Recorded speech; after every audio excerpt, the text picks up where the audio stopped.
តតែសោះហើយយើងនឹងឲ្យឯងស្លាប់ដោយអស់ចិត្តអ្នកនាងលក់មើលលើខោនការសម្ដែងដល់ពេលនេះហើយនៅមិនទាន់ចេញមកទៀតមែនទេអ្នកនាងលក់មកដល់ហើយ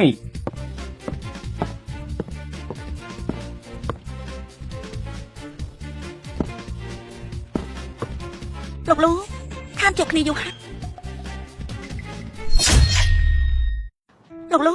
ខានជួបគ្នាយូរហើយយ៉ាអ្នកនាងលក់ខ្យល់អីបក់អ្នកនាងមកដល់ទីនេះអ្នកមីងគូរឿងអីដែលខ្ញុំមិនបាននោះនេះជាថ្ងៃកំណើតរបស់លោកម្ចាស់គូខ្ញុំគួរតែមកហើយមែនទេអូមែនហើយនេះអ្នកនាងលក់ពិតជាមានចិត្តមែននេះប្រហែលជាអនាគតប្រពន្ធរបស់លោកគូហើយមែនទេមែនហើយនេះជាប្រពន្ធរបស់ខ្ញុំអូការប៉ិតគឺខ្លាំងសោះគឺអនាគតប្រពន្ធសោះការប៉ិតមិនមែនជាអនាគតប្រពន្ធនោះទេនេះគឺជាប្រពន្ធរបស់ខ្ញុំតែម្ដងថាម៉េចពួកឯងរៀបការហើយហ៎តើតាំងពីពេលណាទេខ្ញុំការនៅពេលណានោះត្រូវឆ្លងកាត់អ្នកនាងលក់ដែរមែនទេលោកអ្នកនាងលក់ក៏អាចខឹងអីនាងគ្រាន់តែជាអ្នកអនាម័យម្នាក់មិននឹងស័ក្តិសមនឹងគូធីងជាងកូនខ្ញុំទេតែបែរជានាងវិញទេបានស័ក្តិសមគ្នានឹងកូនខ្ញុំដូចជាហងមួយគូអញ្ចឹងពិតជាសមគ្នាណាមែនហើយតែមានឋានៈស្អីទេស័ក្តិសមនឹងខ្ញុំនោះថ្ងៃនេះខ្ញុំមកបោះអាក្រាតមុខមាត់ពិតរបស់គេហើយអ្នកនាងលក់ថ្ងៃនេះបានអ្នកនាងមកជូនពរលោកកំណើតលោកតាខ្ញុំគ្រួសារខ្ញុំស្វាគមន៍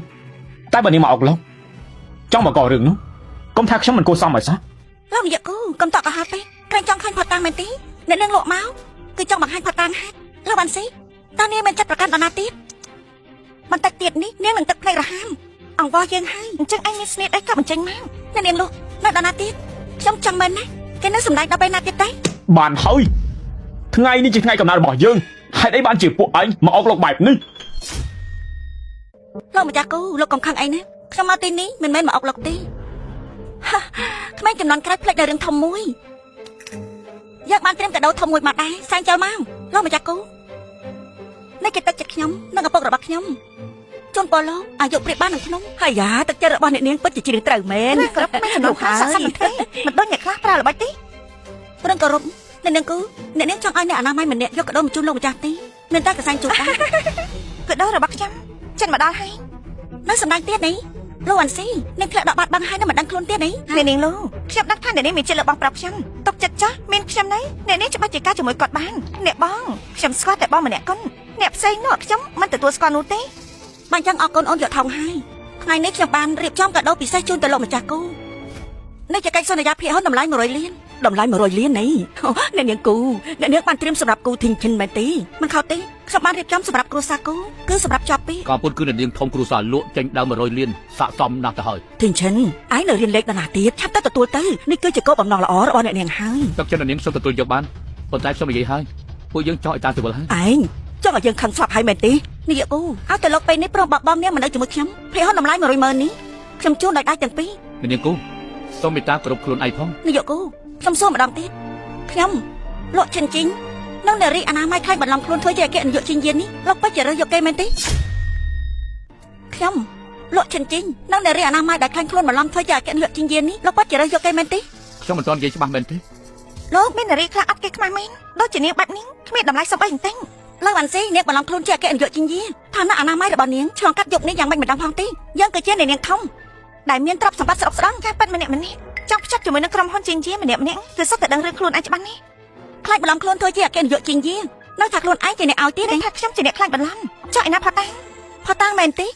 យើងពេលនេះឲ្យនាងស្លាប់ឲ្យបានច្បាស់ជប់សិនថ្ងៃនេះខ្ញុំជួននេះទៅវិញពួកគេមកអុកឡុកគឺចង់សម្ដៅគ្រួសារគូខ្ញុំច្បាស់ណាស់ខ្ញុំមិនចាំបាច់មកចូលរួមទេលើកក្រោយមិនបាច់ហៅខ្ញុំទេគូធីងហើយចង់ឲ្យនាងទៅព្រោះតែចង់ការពារនាងជាប្រពន្ធឯងមែនទេឯងមិនក៏បងមិនជឿខ្ញុំដែរមែនទេបងមិនចង់ឲ្យគេមួយម៉ាត់មើលងាយអូនទេពួកគេធ្វើអីមិនបាននោះទេនេះយកមកឯណាផាត់តាំងទេលោកវ៉ាន់ស៊ីខ្ញុំសុំសរសើរអ្នកដែលស្មោះរឿងមកដល់ពេលនេះហើយនៅមានមកធ្វើបែបនេះទៀតលោកវ៉ាន់ស៊ីនាងស្មានថានាងនឹងធ្វើពុតដូចអាចបិទបាំងរឿងគ្រប់យ៉ាងគឺយើងនៅថ្ងៃនេះសូមលាតតាំងមុខមាត់ពិតរបស់នាងនៅមុខគេឯងហើយមុខមាត់ពិតរបស់ខ្ញុំគឺខ្ញុំមិនដូចពួកអញទេពួកអញពាក្យស្បែកឆ្កែហើយនៅតែមើលមិនឃើញខ្លួនអញពាក្យស្បែកឆ្កែទៀតលោកវ៉ាន់ស៊ីនាងដូចជាជ្រុលពេកហើយអពុនយើងចង់ស្លាប់អញដល់ថយទៅចំពោះមនុស្សស្រីដូចជាគេមិនបាច់ប្រើដៃជើងទេយើងក៏អាចឲ្យគេគ្មានផ្លូវដើរដែរអូនទុកចិត្តចុះថ្ងៃនេះមិនខ្លោចថាគេធ្វើយ៉ាងម៉េចចំពោះអូនគូថឹងឈិនបងគឺនៅការពារអូនរហូតឯងចង់ឲ្យយើងខឹងស្លាប់ហើយយើងមិនគួរមានកូនអកតញ្ញូដូចឯងទេបាប្រំរៀបការជាមួយស្រីបែបនេះគ្រួសារពួកយើងច្បាស់ជាចាប់ហើយនេះបងរៀបការជាមួយនរណាគឺជារឿងរបស់បងមិនពាក់ព័ន្ធនឹងគ្រួសារគូទេអ្នកប្រគូពិតជាមានមនោសញ្ចេតនាជ្រៅជ្រៅមែននាងលោកសម្ដីថយតិចទៅ ឯណាផតារបស់នាង មិនឃើញក្តាមមកឈប់ប៉ាត់ចេះមិនស្រកតែភ្នែកមែនពួកឯងមើលទៅនេះជាស្អី នេះជាស្អីសូមជួយដល់នាងលោកនិយាយឲ្យច្បាស់ទៅ លោកម្ចាស់គូរូបភាពនៅក្នុងនេះគឺជារូបឪពុករបស់ខ្ញុំប្រហែលជាលោកមិនស្គាល់ទេមើល លោ ទៅ កម្ នោះ ចាស់លក់វ៉ាន់សូវអីខ្ញុំមិនស្គាល់គេទេ មិនខុសទេតើពួកលោកដឹងទេថាជំនួយដែលនៅក្រោយក្នុងជាអ្នកណាទេនោះគឺជាអ្នកស្នងប្រកួតចំតារបស់ក្រុមហ៊ុនជីងយាម្សិលមិញឪពុកខ្ញុំទៅជួបជុំក្នុងកម្មវិធីនៅស្រុកគេអ្នកទាំងអស់គ្នានិយាយទៅថាគេជាអ្នកណាដែរបងប្រុសបងឃើញដែរទេថាឲ្យមនុស្សស្រីនេះគឺខ្លាញ់បន្លំទេតែបងនៅការពារនាងទៀតនាងស្រីអនាម័យឯងនេះនាងហ៊ានខ្លាចបន្លំធ្វើជាអគ្គនាយកជីងយានោះមិនអីទេហើយនៅឲ្យកូនគូធីនឈីនយើងការជាមួយនឹងនាងទៀតឯងឆាប់ទៅលេងលះគ្នាវិញទៅម្យ៉ាងទៀតគឺសងពេញយាជាអ្នកប្រាប់យើងទេអ្នកស្នងប្រកួតក្រុមហ៊ុនជីងយាមិនទាន់មកពីស្រុកគេទេកំពុងនៅក្រៅប្រទេសលើវ៉ាន់ស៊ីមានផតាមានសាក់សៃហើយនាងនៅកុហកទៀតទេ លោកវ៉ាន់ស៊ីមិនក៏និយាយលេងចាញ់មកហើយសៀននេះផងប្រយ័ត្នប្រយែងសម្ដីឯងដែលនិយាយជាមួយប្រពន្ធរបស់យើងផងគូធីងឈិនដល់ពេលនេះហើយឯងការពារនាងទៀតពួកឯងទាំងពីរគឺពិតជាគូកម្រឯងឲ្យគេខ្លាញ់ធ្វើជាអគ្គនាយកជីនយាឯងយល់ថាក្រុមហ៊ុន GND លើកលែងឲ្យឯងលោកម្ចាស់គូលេងពីសម្ដីឲ្យមែនទេអ្នកនាងលក់ក្រែងមានផតាំងនៅមុខហើយតានាយកសងគាត់ទទួលស្គាល់ហើយថាអគ្គនាយកនៅស្រុកគេគឺមានពាក្យអីនិយាយនឹង នោះគឺខ្ញុំម្សិលមិញគឺខ្ញុំផ្ដាំសុំវិញ្ញាណប្រាប់គេថាខ្ញុំនៅស្រុកគេ លោកវ៉ាន់ស៊ីរឿងបានលេចធ្លាយបែបនេះហើយនាងនៅប្រកែកទៀតមែនទេ ជឿមិនជឿស្រ័យលើពួកលោកទេបានអញ្ចឹងល្អហើយបានអ្នកនិយាយថានាងជាអគ្គនាយកជីងយាហេតុអីមិនព្រមជួបខ្ញុំនាងជាស្អីទេនាងដឹងថាយ៉ាងគឺជាអគ្គនាយកជីងយារឿងអីទៅខ្ញុំជួបនាងនោះលោកវ៉ាន់ស៊ីយើងຕົកមុខឲ្យហើយនៅមិនយកទៀតអញ្ចឹងនិយាយទៅអ្នកទៅជួបមកឪពុកខ្ញុំជាអ្នកណាគេដែរទៅមែនហើយនាងនិយាយទៅបើពិតជានាងមែនចាអ្នកណាគេក្នុងកម្មវិធីជាមួយនឹងអគ្គនាយកលោកវ៉ាន់ហួរនាងជួបលោកវ៉ាន់សុងគឺមិនប្រាប់ខ្ញុំមួយម៉ាត់សោះនេះចាំមែនហើយនេះសំណាងអ្នកដែលយើងជាកូនភ្លោះមុខមាត់ដូចគ្នាមិនខុសទេនោះគឺជាខ្ញុំនិយាយថាម៉េចអ្នកនិយាយតែចាស់យន្តហោះពីស្រុកគេមកតែប៉ុន្មាននាទីតែប៉ុណ្ណោះយើងមានយន្តហោះតាខ្លួនឯងនាងក៏ដឹងពេលយកពេលតែមួយម្នាក់នៅស្រុកគេម្នាក់ទៀតនៅក្នុងពិធីរបស់គ្រួសារនេះអ្នកនិយាយថាម៉េចវិញនាងលក់នាងយល់ថានាងជាស្អីដែរទេខ្ញុំធ្វើអីចាំបាច់បកស្រាយប្រាប់នាងតែមិនដែរទេចាំថានាងរកមិនឃើញពាក្យដល់សារនោះអី ចំនួនយកមកគ្រួសារគូបានមកដល់ហើយចំនួនយកមកគ្រួសារគូបានមកដល់ហើយខ្ញុំបាទមានកិត្តិយសណាស់ដែលនាយកសង្ឃមកផ្ទាល់ចូលរួមគម្រប់ខួបខ្ញុំឲ្យជូននៅកាដូដល់ថ្លៃថ្លាបែបនេះទៀតខ្ញុំត្រេកអរ លោកម្ចាស់កូននិយាយធ្ងន់ពេកហើយខ្ញុំគ្រាន់តែយកតាមបញ្ជាអគ្គនាយកលូមកជូនពរលោកដបតប៉ុណ្ណា ខ្ញុំគ្មានទំនាក់ទំនងអីជាមួយលោកនាយកលូហេតុអីក៏គាត់ រឿងអីថាគ្មានលោកអគ្គនាយកគូទៅតែទទួលបានភាគហ៊ុន 1000 លានពីខ្ញុំហើយគ្រប់យ៉ាងរបស់ពួកខ្ញុំសុទ្ធតែអគ្គនាយកលូខ្ញុំជាអ្នកចាត់ចែងអគ្គនាយកលូខ្ញុំពេញចិត្តនឹងអគ្គនាយកគូខ្លាំងណាស់អគ្គនាយកលូពិតជាព្រេកមុតមែនកូនធីងឈិញរបស់ខ្ញុំមានសមត្ថភាពនឹងខ្លាំងខ្លានោះច្បាស់ជាមិនឲ្យអគ្គនាយកលូនិងនាយកលូអស់សង្ឃឹមទេសូមឲ្យនាយកលូជួយនិយាយពាក្យល្អៗនៅចំពោះមុខគាត់ផងលោកស្រីនិយាយធ្ងន់ពេកហើយតំណែងលោកអគ្គនាយកលូចាំមិនអាចកាត់បាននោះទេថ្ងៃក្រោយសូមអញ្ជើញលោកនាយកគូជួយណែនាំខ្ញុំផងនាយកសុងសម្ដីរបស់អ្នកពិតជាផ្ដល់កិត្តិយសឲ្យកូនខ្ញុំខ្លាំងណាស់នាយកសុងខ្ញុំដឹងថាអគ្គនាយកលូពេញចិត្តនឹងនាយកគូខ្ញុំក៏សប្បាយចិត្តជួបគាត់ដែរប៉ុន្តែពេលនេះនៅមានមនុស្សដែលមិនពេញចិត្តត្រូវឲ្យនាយកសុងជួយចាត់ចែងផងបានន័យថាម៉េចសូមដល់នាងលោកជួយបង្ហាញផងនាយកសុងគឺគេបានខ្លួនធ្វើជាអគ្គនាយកលូនៅខ្លាចបន្លំទៀតហើយហីមែនហើយអ្នកដែលខ្លាចបន្លំខ្លួននៅយប់ថ្ងៃពិធីរបស់យើងគេថាគេជាអគ្គនាយកជីងនាងយកដល់មុខនាយកគូមិនប្រកាន់នឹងគេប៉ុន្តែថ្ងៃនេះគេគឺមករកលោកម្ចាស់គូទៀតផងហើយគេនៅថាទៀតក៏ដោដល់អគ្គនាយកលូក៏ដោឲ្យជូនទៅលោកម្ចាស់គូគឺគេជាអ្នកឲ្យយកមកគ្រប់យ៉ាងសុទ្ធតែជាការកុហកទាំងអ នា ស់ យកសុងនាងលើកលែងឲ្យគេច្រើនលើកមកហើយគឺមិនត្រូវលើកលែងឲ្យគេទៀតទេមិនចឹងគេគិតថាខ្លួនគេគឺជាអគ្គនាយកជីងយាមែនទេហេតុអីបានចឹង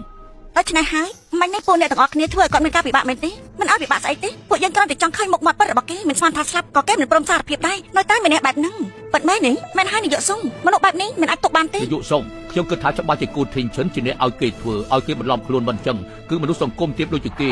អ្នកសម្អាតសោះហើយមិននឹងអាចខ្លាំធំបានទៅដូច្នេះហើយខ្ញុំយល់ថានាយកសុងគួរតែយកពាក្យហ៊ុនដែលអគ្គនាយកលូនោះប្រគល់ទៅឲ្យនាយកគូនោះយកត្រឡប់មកវិ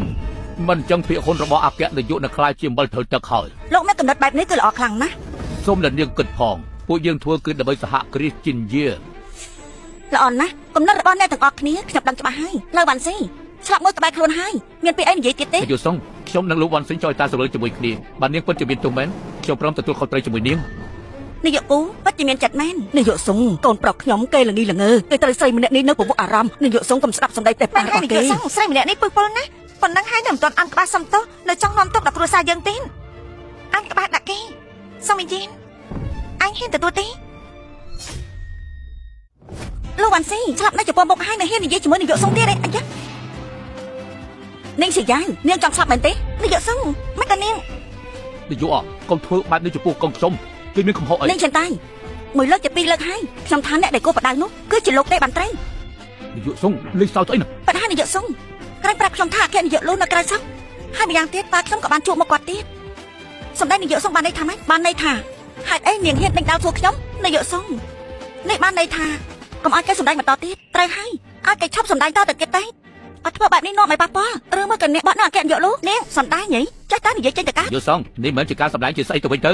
នាងធ្វើអនាម័យថាគ្រាសយើង3ឆ្នាំមកហើយត្រូវខ្ញុំបកស្រាយយ៉ាងម៉េចទៅវិញទៅនិយាយទៅ មនុស្សសម្រាប់ដូចជាឯងចឹងឯងស័កសមអីនឹងអ្នកនាងលូចឹងទៅនិយាយថាម៉េចនឹកថាគេជាអ្នកនាងលូហីមិនខុសទេអ្នកនាងលូខ្ញុំក៏មានឋានៈពិតប្រាកដអញ្ចឹងខ្ញុំសុំណែនាំបន្តិចចុះម្នាក់នេះគឺជាអ្នកស្នងត្រកូលចំនួនក្រៅសហគ្រាសជាងយាអគ្គនាយកលូ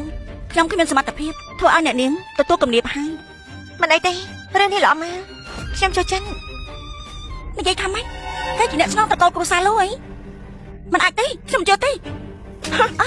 អ្នកមិនជឿទេហីឋានៈនេះជាស្អីដែរសូម្បីតែអគ្គនាយកក៏ហ៊ានសង្ស័យនោះនៅមិនតាន់លុតជង្គង់សុំទៅទៀតទេឲ្យខ្ញុំលុតជង្គង់សុំទៅគេហីដេកសម័យទៅលោកប៉ា នាយកសុងឬមួយក៏គាត់ជាអ្នកស្នងត្រកូលលូទៅ នេះជាតាយលោកវាប្រហារអគ្គនាយកប្រហែលលើកលោកចង់បានការសហការគ្នាមានឈ្មោះល្បីនៅក្រុងនេះតើមែនទេ នាងលេខសោទេមិនក៏គេអាចខ្លាយទៅជាអគ្គនាយកសហគ្រាសជាតិយា លោកយល់ថាមនុស្សដូចជាខ្ញុំនេះលេងសើចដែរហី